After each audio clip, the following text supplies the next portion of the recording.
Patrick Mahomes stood under the scorching Missouri sun, beads of sweat rolling down his forehead, but the heat didn't matter. The only thing on his mind was the future of his team and the fate of his closest teammate, Travis Kelce. Training camp had just begun, and the usual buzz was absent, replaced by a quiet tension as reporters gathered to hear what Mahomes had to say. He talked first about the grind everyone was witnessing, about the new faces blending with veterans, about his offensive line learning to read Spags blitzes, and how he himself was working through every rep, each pass, each drill. But soon, as questions shifted, the conversation inevitably turned to Travis, and Mahomes' tone changed. Kelce wasn't just a tight end, he was the pulse of the Chiefs. Mahomes said he'd seen the signs. Travis pushing himself through rehab, still dominating practice. But off the field, too, he was changing. With the reality show, the public moments with Taylor Swift, the new Florida mansion, the whispers grew louder. Was this Kelce's last dance? Mahomes paused before responding, his voice softer, almost reverent. If this is the last time, I'm going to cherish every moment with him. He admitted, wiping sweat from his brow, that he'd known this was coming, and yet, he wasn't ready for it. If 2025 really was Kelce's final season, Mahomes promised to make every day count, every drive memorable, because Travis meant more to the team than stats or touchdowns. He was the brother, the mentor, the heart at the center of every huddle. Kelce himself had hinted in the spring, during an interview with his brother Jason, that while his body could still handle the brutality of pro football, his mind had started to wander, imagining life outside the lines, beyond the roar of the crowd. This was the man who, when Mahomes was just a rookie, took him under his wing, calling out signals, explaining every nuance, making sure the young quarterback never felt alone in the chaos. Subscribe for more inside stories like this. As the days rolled by and the Chiefs' training camp intensified, Mahomes continued to talk about the importance of communication, especially with the offensive line. He described long hours in the film room, the constant back and forth with Creed, Trey, and the other veterans, the way they all had to synchronize their minds as much as their movements. Each practice, he said, was a battle against Spags.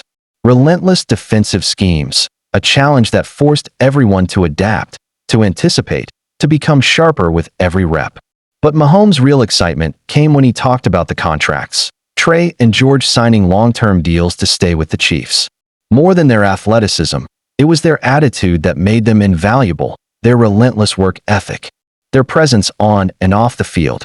Mahomes spoke with pride about the culture they were building together, a culture where the right people got rewarded, where everyone was driven to be their best, not just for themselves, but for the team.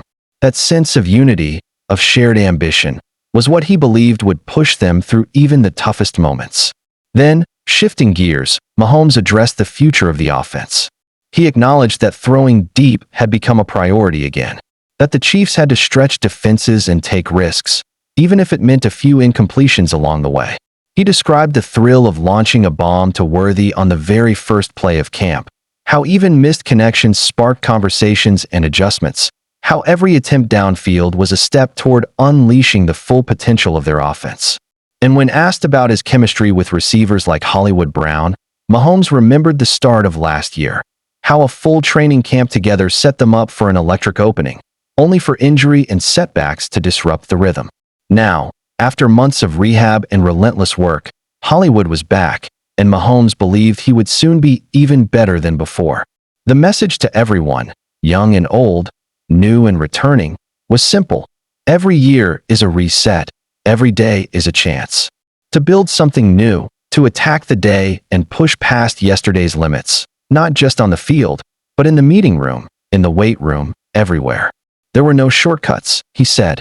The Chiefs' training camp was notorious for its intensity, but Mahomes embraced it, knowing that the grind, the sweat, the endless drills, all served a purpose. They forged the team's character, prepared them for the gauntlet of the season ahead. Subscribe now to catch every moment of this journey. When pressed about Hollywood Brown's situation, his uncertain status, the possibility of suspension, Mahomes didn't flinch. He insisted that his only concern was to practice hard, to get better each day, to focus on what was controllable. Everything else, he said, would take care of itself. All that mattered was the work, the relentless pursuit of improvement, the refusal to be distracted by rumors or doubts. The conversation then drifted to the Super Bowl and the sting of defeat.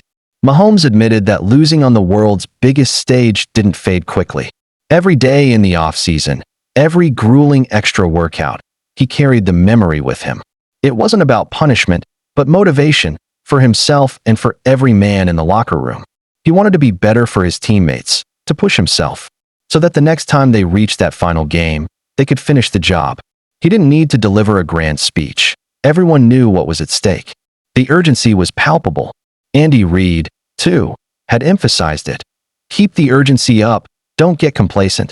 Don't assume past success guarantees anything. Mahomes echoed that message, explaining that even after years of winning, the league never stands still, and neither could they.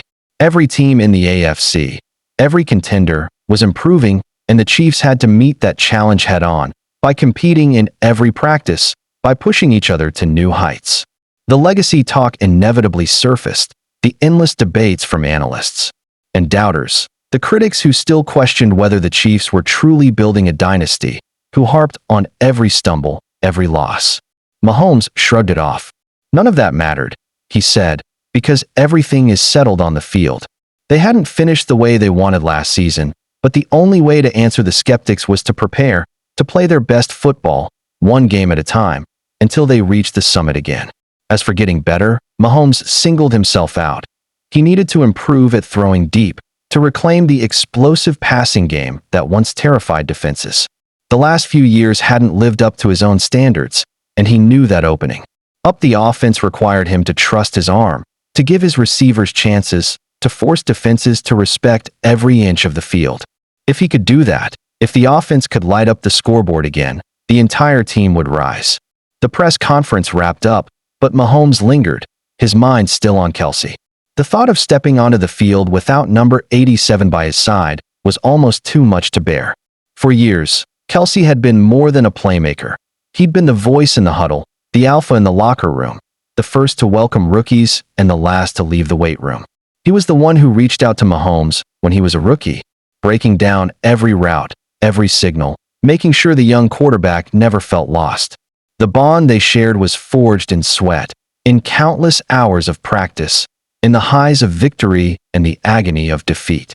Kelce's looming departure cast a shadow over the season, but Mahomes refused to let it sap his focus.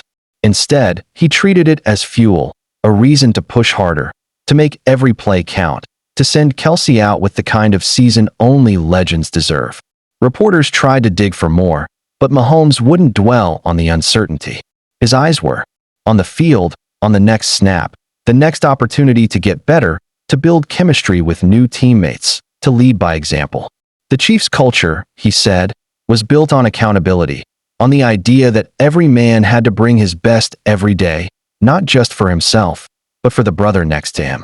In the background, the noise of training camp faded, replaced by the steady rhythm of cleats on turf, the thud of footballs, the shouts of coaches. Mahomes knew there would be distractions, injuries, contracts, rumors, critics, but none of it could shake the foundation they'd built. Every day, he challenged himself, his teammates, to find new ways to improve, to stay hungry, to remember that nothing was guaranteed. The shadow of Kelce's possible retirement loomed large, but so did the promise of another run, another chance to etch their names into the history books. Mahomes wasn't ready to say goodbye to his friend, not yet. So he strapped on his helmet, stepped onto the field, and prepared to lead the Chiefs into another season, one filled with questions, challenges, and the relentless pursuit of greatness. And as the sun set over Missouri Western, Mahomes made a silent vow. For Travis, for the team, for the city, he'd give everything he had, every single play.